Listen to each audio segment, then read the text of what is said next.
Series के शुरू में हमें एक औरत दिखाई जाती है जिसका नाम मोइरीन होता है, जो कि एक आइसडाई थी। आइसडाई वो लोग थे जो उनके पास एक खास ताकत होती है। मोइरीन बताती है कि बहुत सालों पहले एक मेल आइसडाई एक आदमी ने बहुत ही खतरनाक काली ताकत रखने वाले शैतान को अपनी ताकत का इस्तेमाल करके उसे कैद कर दिया। उस आइसडाई का नाम ड्रैगन था, जिसके बाद उनके जितने भी आइसडाई आदमी थे उनकी ताकतें चली गयी। अब मोइरीन को ये पता चलता है कि वो डार्क साइड काली ताकत रखने वाला शैतान दोबारा से जिंदा हो गया है और एक बार फिर वो दुनिया के लिए खतरा बनकर वापस आना चाहता है। और यही नहीं, मोइरीन को ये भी पता चलता है कि ड्रैगन दोबारा से फिर से इस दुनिया में पैदा हुआ है, यानी कि इस दुनिया में रीबर्थ, उसका दूसरा जन्म हुआ था। अब सभी आइसडाई को दोबारा से उसे ढूंढना था, क्योंकि ये जानते थे वो ही एक आइसडाई आदमी है जो उस शैतान को काबू में करके सबको बचा सकता है। अब मोइरीन अपने साथ अपने हिफाजती सिपाही को लेकर ड्रैगन को ढूंढने का फैसला करती है। आइसडाई के 7 ग्रुप थे। सभी आइसडाई सिपाहियों के साथ रहती थी। उनके साथ उनका एक खास कनेक्शन था, यानी कि जो असर आइसडाई पर होता वैसा ही असर उनके सिपाहियों पर भी हुआ करता था।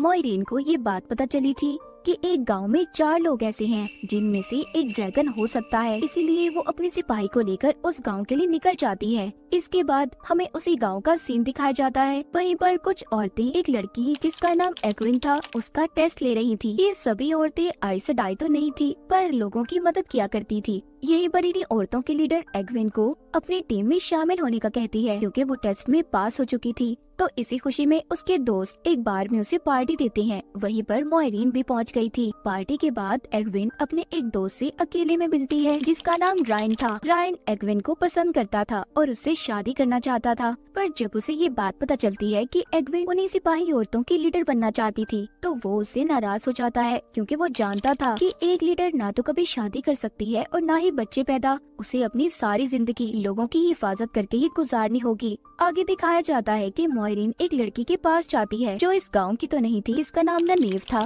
ननेव सभी आइसडाई से नफरत करती थी, इसीलिए वो मोइरीन के भी किसी सवाल का सही से जवाब नहीं देती। यहीं पर मोइरीन का सिपाही उसे बताता है उस शैतान की आर्मी इस गांव पर हमला करने आ सकती है, क्योंकि वो जान चुका है कि ड्रैगन दोबारा से एक नए रूप के साथ पैदा हुआ है। इसीलिए हमें जल्दी कुछ न कुछ करना होगा। इससे पहले ये कुछ कर पाते, गांव में रात को शैतानी आर्मी हमला कर देती है। उसकी आर्मी दिखने में आधी इंसान और आधी जानवर थे। इस हमले में सभी उनका मुकाबला करते हैं। रायन का दोस्त तो इतना पागल हो जाता है कि वो अपनी ही बीवी को गलती से मार देता है। यहीं पर अब मोइरीन अपने सभी ताकतों का इस्तेमाल करती है। उसने सभी शैतानी आर्मी को जख्मी कर दिया था। शैतान की आर्मी ननेव को उठाकर अपने साथ ले गई थी। उनके जाने के बाद मोइरीन रायन और एक्विन उनके दोस्तों को ये बताती है कि तुम चारों में से ही कोई मेल ड्रैगन आइसडाई है जिसने पहले शैतान को कैद किया था, पर अब उस शैतान को वापस से ड्रैगन की दुनिया में आने का पता चल गया है, इसीलिए उसने अपनी आर्मी से यहाँ पर हमला करवाया।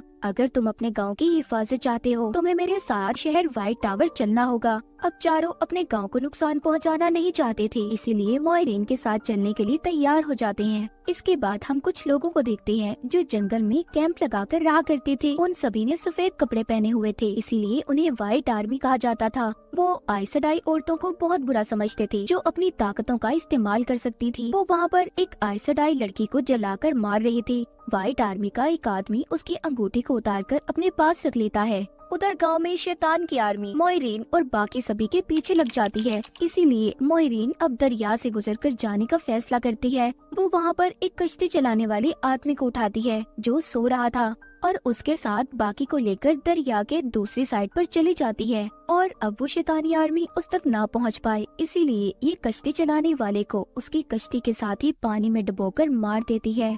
अब सभी के सो जाने के बाद मोइरीन एक्विन को अलग ले जाकर बताती है कि अगर वो हवा की आवाज को सुन सकती है तो वो भी एक आइसडाई बन सकती है। और तभी एक्विन अपने अंदर उन्हीं ताकतों को महसूस कर पा रही थी। दूसरी तरफ हम देखते हैं रायन जब सो रहा था तो उसे अपने मुंह में अजीब सा कुछ महसूस होता है। वो जागकर जब अपने मुंह में हाथ डालता है तो उसे मरी हुई चमगादड़ मिलती है, जिसके बाद उसे अपने सामने एक लाल आंखों वाला इंसान खड़ा नजर आता है। पर थोड़ी देर बाद उसे ये पता चला था कि ये सिर्फ उसका एक डरावना सपना था। जब ये जाकर इस सपने के बारे में अपने दोस्तों को बताता है तो वो हैरान हो जाते हैं। हैरानी इस बात की थी उन सबको भी यही सपना आया था और उनके सामने मरी हुई चमगादड़ें पड़ी थी। रायन को ऐसा लगने लगा था कि मॉयरीन ही उनके साथ ये सब कर रही है, पर उसके दोस्त उसे मना करते हैं और रोक लेते हैं क्योंकि वो जानते थे इस वक्त वही है जो उन चारों को बचा सकती है। इसके बाद जब ये अपने सफर में आगे बढ़ती है तो मॉयरीन का सिपाही बताता है कि आगे जाकर इनका सामना एक व्हाइट आर्मी से होगा जो आइस सेडाई औरतों की दुश्मन थी और उन्हें जलाकर मार दिया करते थे। इसीलिए वहाँ तक पहुँचने से पहले मॉयरीन अपनी आइस सेडाई वाली अंगूठी उतारकर अपने सिपाही को छुपाने के लिए दे देती है। जब ये थोड़ा सा आगे जाती है तो व्हाइट आर्मी ने इन्हें रोक लिया था, पर मॉयरीन इन्हें बताती है कि मैं तो बस अपनी बहनों से मिलने के लिए जा रही हूँ। कुछ हद तक उसने इनके शक को दूर कर दिया था और अपना जख्म दिखाकर जो उसे शैतान की आर्मी ने दिया था, इस वजह से वो व्हाइट आर्मी इन्हें जाने देते हैं। थोड़ा सा आगे जाने पर मॉयरीन की हालत उस जख्म की वजह से खराब हो रही थी, मगर वो अपना इलाज खुद से नहीं कर सकती थी। उसे किसी दूसरी आइस सेडाई की जरूरत थी। आगे जाने पर रात को ये लोग एक जगह पर रुककर सो जाते हैं। तभी एक विंड देखती है कि शैतानी आर्मी इनका पीछा करती यहाँ तक भी आ गई थी। इसीलिए अब मॉयरीन का सिपाही मॉयरीन के लाख मना करने के बावजूद उन्हें एक ऐसे शहर में ले जाता है जहाँ पर एक हादसे की वजह से वहाँ के सभी लोग मर गए थे, जिसके बाद वो शहर सुनसान और वीरान रहने लगा था और वहाँ पर कुछ अजीब ताकतों ने अपना कब्जा कर लिया। यहाँ तक कि शैतानी आर्मी भी इस शहर के अंदर नहीं आना चाहती थी। ये इतना खतरनाक था। यहाँ पर मॉयरीन का सिपाही सभी को उनकी जान बचाने की खातिर ले तो आया था, इसीलिए वो सबको मना करता है कि कोई भी यहाँ पर किसी भी चीज को हाथ नहीं लगाएगा। पर रायन का दोस्त वहाँ पर एक चाकू को उठा लेता है। तभी कोई काला साया वहाँ पर आ गया था। ये अब उस काले साये से बचने में कामयाब तो हो गई थी, पर ये सब अब अलग अलग हो जाते हैं, जिनमें एक ग्रुप में मॉयरीन और उसके साथ उसका सिपाही था, तो एग्विन अपने एक दोस्त के साथ, जबकि रायन अपने दूसरे दोस्त के साथ था। जब जंगल में मॉयरीन का सिपाही उसका इलाज कर रहा था तो उसकी गर्दन पर पीछे से कोई तलवार रख देता है, जो कोई और नहीं बल्कि ननीव थी, जो उस शैतानी आर्मी से बचकर यहाँ पर अपने दोस्तों को ढूंढने आई थी। उसके दोस्त रायन और एग्विन थे। यहाँ पर मॉयरीन का सिपाही उससे कहता है कि अगर तुमने अपने दोस्तों को ढूंढना है तो तुम्हें मॉयरीन की जान को बचाना होगा, क्योंकि मैं जानता हूँ तुम्हारे पास भी आइस सेडाई की ताकत है। पर ननीव उसकी मदद करने से मना कर देती है। इस बात पर मॉयरीन का सिपाही उसे पकड़कर उसके सर पर कोई चीज मारकर उसे बेहोश कर देता है। जब ननीव को होश आता है तो वो अब मॉयरीन के सिपाही से ये वादा लेती है कि अगर वो मॉयरीन की जान बचाए तो इसके बदले में उसे इसके सारे सवालों का जवाब देना होगा। इस बात पर उसका सिपाही मान जाता है। अगले सीन में हम एग्विन और उसके साथ उसके दोस्त को देखते हैं।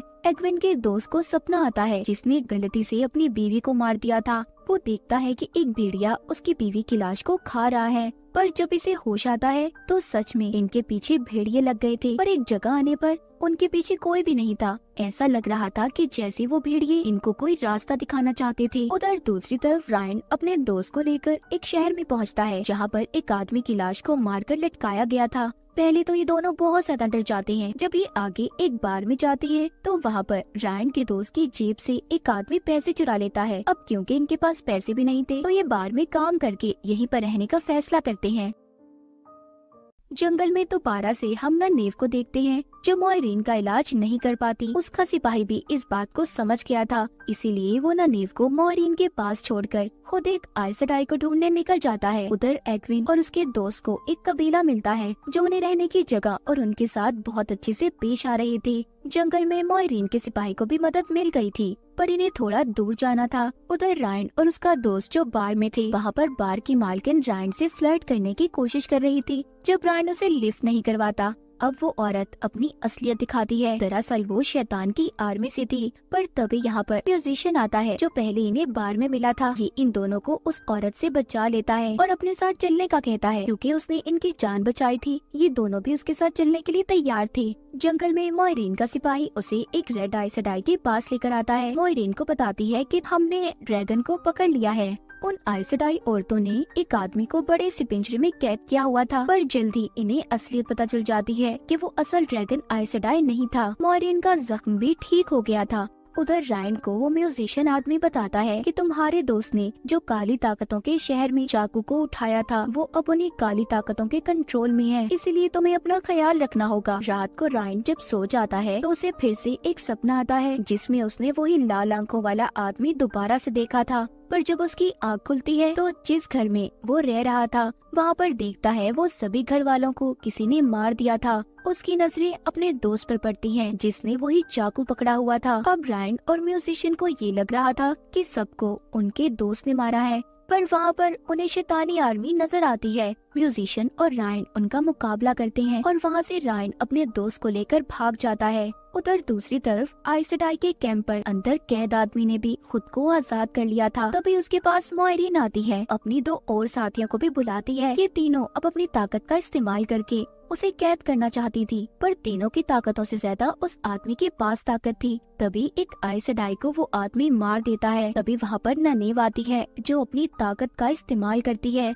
जिससे वहाँ पर एक चमकीली रोशनी पैदा हो गई थी और वो उस आदमी को मुकाबले में हरा देती है। अब वहाँ पर रेड आइस सेडाई भी ठीक हो गई थी। इससे पहले वो आदमी किसी और को नुकसान पहुँचाता, वो उसकी सभी ताकतों को उसके अंदर से निकाल देती है, जिससे बस अब वो एक आम इंसान बन चुका था। इसके बाद ये उस आदमी को लेकर व्हाइट टावर की तरफ रवाना होती हैं। एक लंबा सफर तय कर ये वहाँ पर पहुँच गए थे। उधर रायन को दिखाया जाता है, जो कि अपने दोस्त के साथ म्यूजिशियन के बताए हुए रास्ते से होता व्हाइट टावर पहुँच गया था, मगर उन काली ताकतों की वजह से उसके दोस्त की हालत भी बहुत खराब थी, क्योंकि उस चाकू में मौजूद ताकतों का असर उसके दोस्त पर हो रहा था। दूसरी तरफ एग्विन, जो कि कबीले वाले लोगों के साथ थे, वो भी व्हाइट टावर तक पहुंचने ही वाले थे, जहां पर उनका रास्ता व्हाइट आर्मी रोक लेती है। व्हाइट आर्मी ने एग्विन और उसके दोस्त को पहचान लिया था, क्योंकि इन्होंने पहले इन्हें मोइरीन के साथ देखा था, इसीलिए ये दोनों को पकड़ना चाहते थे। कबीले वाले इनसे लड़ते भी हैं, पर फिर भी वो लोग एग्विन और उसके दोस्त को पकड़ लेते हैं। वो उन्हें अपने साथ कैंप में ले आए थे, जहाँ पर व्हाइट आर्मी का लीडर एग्विन से कहता है कि मैं जानता हूँ तुम्हारे पास खास ताकत है,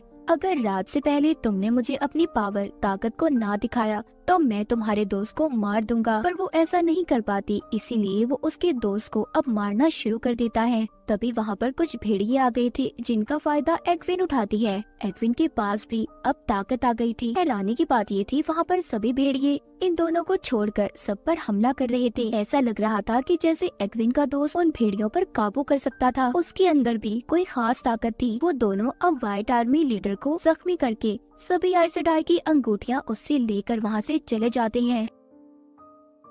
उधर रैंड को दिखाया जाता है, जो कि एक लाइब्रेरी में था। उसको वहाँ पर एक आदमी मिलता है, जो आधा इंसान और आधा क्रिएचर जैसा था, जिससे रैंड की अच्छी दोस्ती हो गई थी। उधर ही सभी आइस सेडाई उस आदमी को, जो खुद को ड्रैगन बताता था और अब एक आम इंसान बन गया था, उसे लेकर सभी व्हाइट टावर की तरफ बढ़ रही थी। तभी उस आदमी की ऐसी हालत देखकर रायन का दोस्त उससे कहता है कि अगर हम में से कोई भी ड्रैगन निकला तो हम इस आदमी की तरह उसका ऐसा हाल होने नहीं देंगे। इसके बाद हमें पास्ट माजी का एक सीन दिखाया जाता है। एक छोटी बच्ची जो कि कश्ती में अपने डैड के साथ थी, वो वहाँ पर एक बहुत ही शानदार तरीके से अपनी वन साइड पावर का इस्तेमाल करती है। मगर जब ये अपने डैड के साथ घर पहुँचती है, जहाँ पर जाकर इन्हें पता चला कि गांव वालों ने इनके घर को जला दिया था। इस बच्ची की ताकतों को देखकर उन्हें ऐसा लगता था कि वो एक डायन है, इसीलिए उस बच्ची की जान बचाने के लिए उसके डैड ने उसे यहाँ से भगा दिया था। जाते जाते रोते हुए वो अपने डैड से ये वादा करती है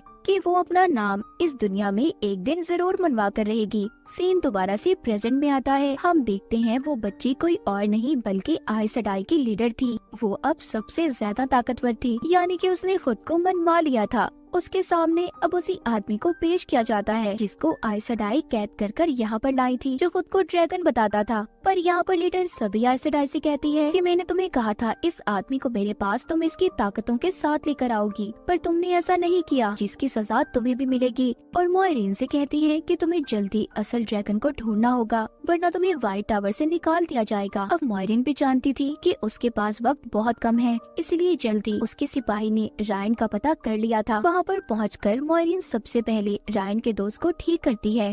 वो सभी काली ताकतों को उसमें से निकालकर उसी चाकू में कैद कर देती है। फिर वो एग्विन और उसके दोस्त के पास जाती है, जहाँ पर वो उसे अपने साथ होने वाले हादसे के बारे में बताते हैं और उसे सभी आइस सेडाई की अंगूठियों को भी लौटा देती है, जो कि उसने व्हाइट आर्मी के पास से चुराई थी। मोइरीन को अब चारों दोस्त मिल गए थे, इसलिए ये अपने लीडर के पास जाती है और उनसे कहती है कि हो सकता है कि वो चारों ही ड्रैगन हो या फिर ननेव जिसके पास भी अलग ताकत है। इन्हें समझ नहीं आ रहा था कि कौन असली ड्रैगन होगा, इसलिए लीडर मोइरीन को आई ऑफ द वर्ल्ड जाने का कहती है। ये वो जगह थी जहाँ पर ड्रैगन ने शैतान और उसकी काली ताकतों को कैद किया था। वो कहती है तुम्हें सबको वहाँ पर लेकर जाना होगा और काली ताकतों का मुकाबला करना होगा। जो असल ड्रैगन होगा वो बच जाएगा और बाकी के जो लोग होंगे उनकी मौत हो जाएगी। अब मोइरीन उन सभी को काली ताकतों की दुनिया में ले जाने के लिए एक पोर्टल के दरवाजे के पास ले आई थी। इनके साथ रायन का एक दोस्त जाने से मना कर देता है, तो इसीलिए ये अब बाकियों को लेकर उस पोर्टल में चली जाती है। यहीं से हमें पास्ट का सीन दिखाया जाता है, जहाँ पर एक औरत जो माँ बनने वाली थी वो बहुत ही बहादुरी से अपने सभी दुश्मनों को मार रही थी। वहीं पर वो बच्चे को भी पैदा करने वाली थी। तभी एक दुश्मन उस पर तलवार को तान देता है। कहानी दोबारा से प्रेजेंट में आती है, जहाँ पर मोइरीन आई ऑफ द वर्ल्ड की तरफ बढ़ रही थी, तो एक काली ताकत इन पर हमला कर देती है। यहाँ पर एग्विन अपनी ताकत का इस्तेमाल करती है, मगर वो जो आधा इंसान और आधा क्रिएचर था उसने इन्हें ऐसा करने से मना किया था। वो जानता था कि अगर कोई भी आइस सेडाई यहाँ पर अपनी ताकत को इस्तेमाल करेगा तो उनके लिए बहुत बड़ी मुसीबत आ सकती है। इसलिए इन पर अब यहाँ पर बहुत सी काली ताकतें हमला करने लगती हैं, पर ननेव इन्हें अपनी ताकतों का इस्तेमाल करके बचा लेती है और मोइरीन जल्दी से इन्हें दूसरे दरवाजे से बाहर ले आई थी। अब ये इन्हें एक लड़की ऑरिगल के पास लेकर जाती है, जो आने वाले वक्त और इंसान को देखकर ये बता सकती थी कि वो कौन है। पर वहाँ पर जाकर इन्हें पता चलता है कि वो भी इस बात के बारे में नहीं जानती थी। रात को सोते हुए रायन को अजीब सपने आते हैं। वो अपने डैड को भी अजीब बातें करता सुनता है। इसके बाद वो दोबारा से उसी लड़की के पास जाता है जो आने वाले कल को बता सकती थी। वो उसे अब इस बार बताती है कि वो ही असल ड्रैगन है और वो अपने डैड का असल बेटा नहीं है। उसे उसके डैड एक जंग से उठा कर लाए थे। यहाँ पर हमें पता चलता है कि रायन उसी औरत का बेटा था जो बहुत ही बहादुरी से अपने दुश्मनों का मुकाबला कर रही थी। और रायन के पैदा होते ही वो सिपाही जिसने उस औरत पर तलवार को तान दिया था वो उसे अपने साथ गांव में ले आया, जो हमने पास्ट में भी देखा था। सब बातों के बारे में जानने के बाद रायन मोइरीन के पास जाता है। अब वो अकेला ही उसके साथ आई ऑफ द वर्ल्ड में जाना चाहता था, ताकि उसके कोई भी दोस्त को नुकसान न पहुंच सके। या इसे हमें दोबारा से पास्ट में दिखाया जाता है, जब पुराने ड्रैगन ने लीडर की बात को नहीं माना और अपने आदमियों की आर्मी के साथ मिलकर शैतान को कैद कर दिया, जिससे उनका बसा बसाया हसीन शहर भी वीरान हो गया था। और अब उसी वीरान शहर से गुजरते हुए ये आई ऑफ द वर्ल्ड में जा रहे थे। यहीं पर रायन और मोइरीन जब थक कर आराम करते हैं तो रायन को यहाँ पर एक बार फिर सपना आता है, जिसमें वो वही लाल आंखों वाले आदमी को देखता है। और यहाँ पर हमें पता चलता है कि वो ही शैतान था। और क्योंकि रायन ही असल ड्रैगन है जो दोबारा से पैदा हुआ है, इसीलिए वो इसे बार बार नजर आ रहा था। रायन अपने सपने में मोइरीन को मरते हुए देखता है और वहाँ पर काली ताकतें रायन को अपनी बातों में ला रही थी। इससे पहले रायन उनकी बातों में आता, वो खुद को जख्मी करता सपने से बाहर ले आता है। यहाँ पर बार बार शैतान उसे गुमराह करने की कोशिश कर रहा था। वो यहीं पर अपने आने वाले कल को भी देखता है, जहाँ पर वो एग्विन के साथ था और उसने अपने फ्यूचर में एग्विन से शादी कर ली है। पर उसे यहाँ पर ये समझ नहीं आ रही थी कि ड्रैगन ने पहले शैतान काली ताकत को कैसे कैद किया था। तभी उसे वहाँ पर एक बहुत बड़ा दायरा नजर आता है। वो उस दायरे पर बैठकर अपनी ताकतों का इस्तेमाल करके दोबारा से उसने शैतान को कैद कर दिया था। उधर शैतानी आर्मी ने भी सभी आइस सेडाई पर हमला कर दिया। वहाँ पर सब आइस सेडाई मिलकर उनका मुकाबला करती है, जिसमें ननेव और एग्विन भी शामिल थी। ज्यादा ताकत के इस्तेमाल से अब इनका जिस्म अंदर से जलने लगा था। ये देखकर ननेव एग्विन को अलग करती है और अपनी जान की कुर्बानी देती उसे बचा लेती है। उधर रायन भी अपनी वन साइड पावर का इस्तेमाल करके, क्योंकि उसने अब काली ताकतों को कैद कर दिया था, जिस वजह से अब वो खुद पागलपन महसूस कर रहा था और वहाँ से अब जाने लगता है। जाते जाते वो मोइरीन से ये कहता है कि वो उसके दोस्तों को ये बताए कि वो इस जंग में मारा गया। वहीं पर एग्विन रोते रोते एकदम अपनी ताकत का इस्तेमाल करके ननेव को भी ठीक करके उसे जिंदा कर देती है। आखिरी सीन में हम आइस सेडाई वन पावर की आर्मी को कहीं पर समंदर से कश्ती में जाते हुए देखते हैं, जो अपनी ताकत के इस्तेमाल से समंदर में तूफान ले आई थी। और इसी सस्पेंस के साथ ये सीजन यहीं पर खत्म हो जाता है।